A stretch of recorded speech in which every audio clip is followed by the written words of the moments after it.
E a gente relembra, né, que o ex-chefe do Executivo é acusado de abuso de poder político por conta daquela reunião realizada com embaixadores e uso indevido dos meios de comunicação por conta da transmissão desse evento. E tudo isso foi protocolado em uma ação feita pelo PDT em agosto do ano passado. Então, para a gente entender melhor o passo a passo desse processo, nós vamos conversar agora com o advogado especialista em direito eleitoral, Daniel Calife, a quem eu agradeço demais pela participação. Doutor, seja muito bem-vindo aqui à Jovem Pan News. Boa noite, Daniel. Muito obrigado pelo convite. Perfeito. Para começar, doutor, queria naturalmente pedir a avaliação do senhor desse segundo dia de julgamento. O ministro relator Benedito Gonçalves, então, apresentou o voto, um resumo, mas foi bem demorado, algumas horas. Então, ele decidiu, segundo a avaliação dele, tornar Jair Bolsonaro inelegível por 8 anos, mas ele votou para absolver o candidato a vice-presidente na chapa, Walter Braga Neto. Em linhas gerais, para abril, o que o senhor achou dos argumentos da defesa do ministro relator? Olha, eu achei que o voto do ministro relator foi bastante aprofundado. Na verdade, como você já adiantou, foi um resumo do voto que ele leu, porque o voto inteiro tem quase 400 páginas. Mas foi feito um estudo bastante aprofundado para se chegar à conclusão de que, em relação ao ex-presidente Jair Bolsonaro, houve, de fato, um abuso das prerrogativas de chefe de Estado e de chefe de governo com uma finalidade eleitoral. Ou seja, ele, em termos mais leigos, ele usou a cadeira de presidente para poder receber benefícios eleitorais, o que é justamente o objeto dessa ação de investigação judicial eleitoral. Também me pareceu esperada a improcedência da ação em relação ao candidato a vice Braga Neto, porque ele não tinha, em relação a ele, nenhuma conduta imputada na ação, né? Não tinha nada que ele teria praticado em relação à reunião dos embaixadores. Portanto, no momento, era o resultado esperado. Agora, havia uma dúvida em relação àquela minuta que foi encontrada na casa do ex-ministro da gestão de Jair Bolsonaro em janeiro, a famosa minuta do golpe. O relator do TSE votou justamente para manter essa minuta nesta ação. Que avaliação o senhor fez dessa decisão, essa manifestação dele? E o senhor concorda, mesmo a minuta ou o documento, o rascunho, tendo sido encontrado meses depois?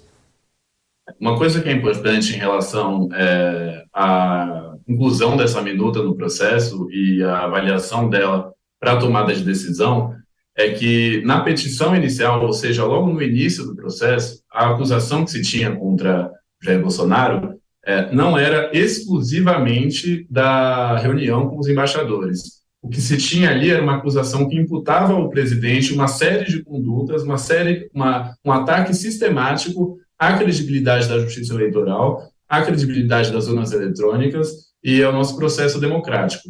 Então, o que o ministro relator considerou e foi referendado em plenário, ou seja, a partir do momento em que o relator aceitou a inclusão dessas provas, a defesa do ex-presidente entrou com recurso, isso foi avaliado em plenário e, por unanimidade, todo o TSE entendeu pela possibilidade da inclusão, considerando que essa minuta do golpe, os atos do 8 de janeiro, são uma prova da gravidade da conduta cometida pelo então presidente. Então, são consequência de uma mesma sequência de fatos, que é a sequência de ataques à credibilidade da justiça eleitoral. Agora, doutor, na próxima sessão, os demais ministros integrantes da Corte Eleitoral também irão se manifestar, farão a leitura de seus votos, a começar pelo ministro Raul Araújo. Até o presidente da Corte, ministro Alexandre de Moraes, chegou a fazer uma piada dizendo, antes do seu voto, o relator, ministro Benedito, pode fazer um resumo do resumo, né? Querendo dizer que, apesar do resumo, foi um voto bem demorado e extenso. Mas que projeções nós podemos fazer para os próximos votos, sobretudo de Raul Araújo Filho? Na semana passada, o ex-presidente Jair Bolsonaro se manifestou dando a entender que esperava um pedido de vista por parte do ministro Raul Araújo, dizendo que ele é um jurista muito apegado à lei, palavras de Jair Bolsonaro. O senhor entende que essa é uma possibilidade? Que ele faça o pedido de vista para analisar melhor, de maneira mais aprofundada, esse processo, que daria um período de até 3 meses para postergar a decisão da Corte Eleitoral. E no que Jair Bolsonaro pode se beneficiar de um pedido de vista? Os ministros podem mudar o entendimento durante esse período? Olha, é sempre possível que haja um pedido de vista. Eu, pessoalmente, confesso que não tenho nenhuma informação sobre a possibilidade específica do ministro Raul Araújo fazer esse pedido ou não. Acho que vocês, jornalistas, são muito mais competentes em relação a isso. Mas o que importa é que o pedido de vista, ano passado, se não me engano, o começo desse ano, foi aprovada uma nova resolução do TSE, limitando o período desse pedido de vista em 30 dias, prorrogáveis por mais 30. Então, diferentemente do que a gente já observou em julgamentos importantes do STF, em que, por vezes, o processo ficava parado por anos, existe uma limitação temporal aí de, no máximo, 60 dias.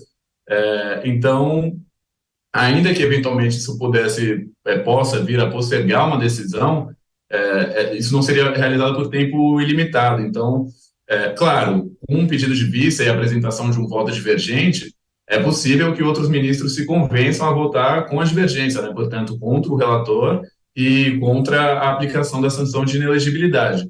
Mas o pedido de vista em si, em tese, não deve levar a consequências mais importantes no julgamento. Pois é, então, fazendo o uso da condição de jornalista e levando em consideração aquelas informações que nós recebemos dos produtores e repórteres da Jovem Pan News de Brasília, há sinalizações de que pode sim haver esse pedido de vista. Mas também alguns projetam até um placar, que poderia ser um placar de 5-2 ou 6-1 a favor da condenação e da inelegibilidade do ex-presidente Jair Bolsonaro. Mas, obviamente, são conjecturas. Caso essa informação se confirme, o que a defesa de Jair Bolsonaro poderia fazer? Iria recorrer? É possível uma reversão? Essa é a corte má? São os embargos de declaração? Do ponto de vista jurídico, quais são os caminhos possíveis? Caso o voto do relator seja acompanhado pela maioria do TSE e, portanto, seja aplicada a sanção de inelegibilidade ao ex-presidente, a defesa pode primeiro apresentar embargo de declaração. Isso seria um recurso endereçado ao próprio TSE, mas é um recurso com o escopo, né, com um objeto bastante definido. Os embargos de declaração servem basicamente para você clarear alguma omissão, alguma contradição, algum erro material, algo que no voto não está claro, quando existe algum erro específico sobre algum dado, ou, por exemplo, quando a fundamentação de um voto vai num sentido e no dispositivo ele se contradiz. Via de regra, não é um recurso que tem o poder de modificar o mérito da ação.